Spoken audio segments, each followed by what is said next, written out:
Hey guys, what's going on? This is Channing Moore, the broker owner of Bayou Mortgage, and in today's video, this week's video, I want to talk about renting versus owning. You know, a lot of you that are getting this email, you filled out forms on our website, you're first-time home buyers, you're looking to buy a house, you're browsing websites like Zillow, Trulia, Realtor.com, you know, you're looking at lenders' websites like ours or others, you're finding articles, right, to try to figure out more about this home buying process, which we got you covered there. We got a ton of stuff on our website, and you're still unsure, like, what do I do? Well, let's just talk about some of the pros and cons of renting versus owning.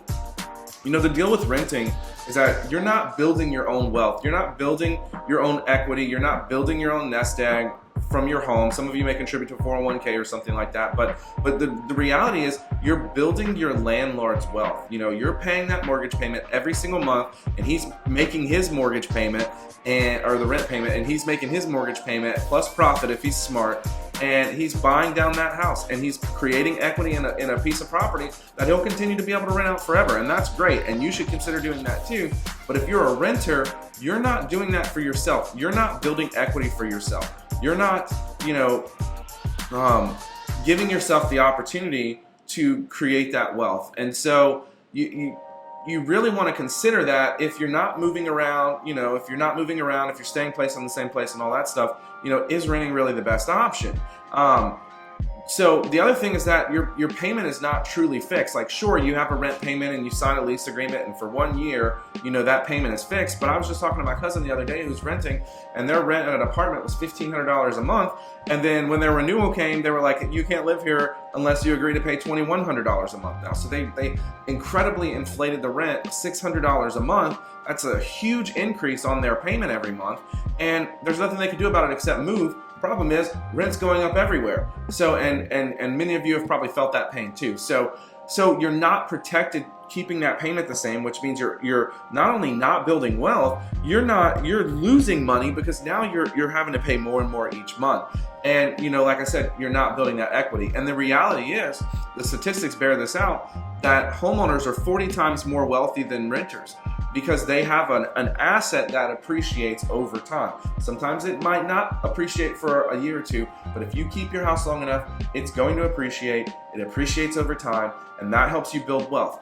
And so if you're a renter, then you should really strongly consider owning a home, unless, you know, there's something like you're moving in 6 months, or you move every 6 months, or, you know, you're not really planting roots or anything, then that's understandable. But at some point, hopefully that will end and you can own a home, or maybe, you know, consider owning rental property, even if you are a renter, so that you can at least, you know, be offsetting what you're spending on rent every month by taking some in.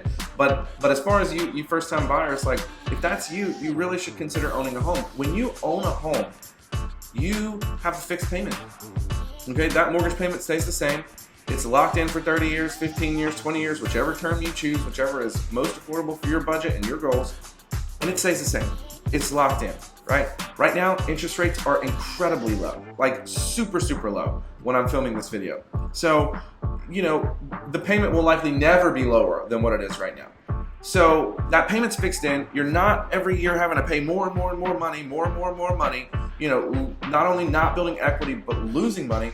You're actually, that payment is fixed no matter what the economy does.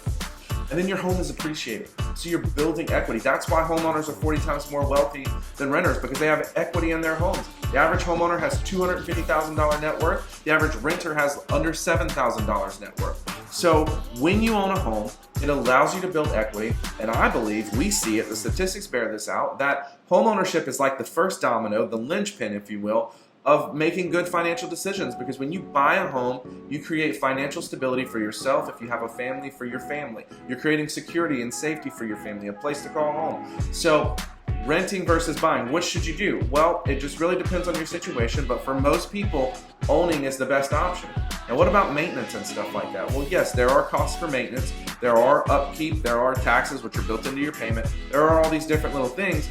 But if you weren't paying an extra $600 a month or $300 a month, or your rent's not going up every $200 a year, not month, you know, could you budget for maintenance and repairs? Absolutely. Absolutely you could. So, you know, think about these things when you're trying to decide whether you want to rent or buy, because they make a difference, right? Owning a home makes a difference. Not only does it create financial stability for you, it creates financial stability for the entire community, right? People take pride in their homes, they love their homes, all these different things that happen. So definitely, if you're thinking about buying, we'd love to help. There's a button right below where you can click. It says talk to an expert. It's in the email. It says talk to an expert. It'll allow you to book a call right on our loan officer's calendar. They'll call you. The call usually lasts about 10 to 15 minutes, and they're going to go over your options with you. We're not here to hard sell you or force you into doing something you don't want to do. We want to give you a plan. We call it the Buy You a Home Plan. It's a step-by-step plan on what you need to do, where you're at, and where you need to be, and what you can do to buy a home, either now, in the next 3 months, 6 months, 12 months, whatever that looks like. We'd love to help. We help people in Louisiana all day, soon to be Texas. So anyways, I'm Channing. Thanks for checking out this video, and I'll talk to y'all soon.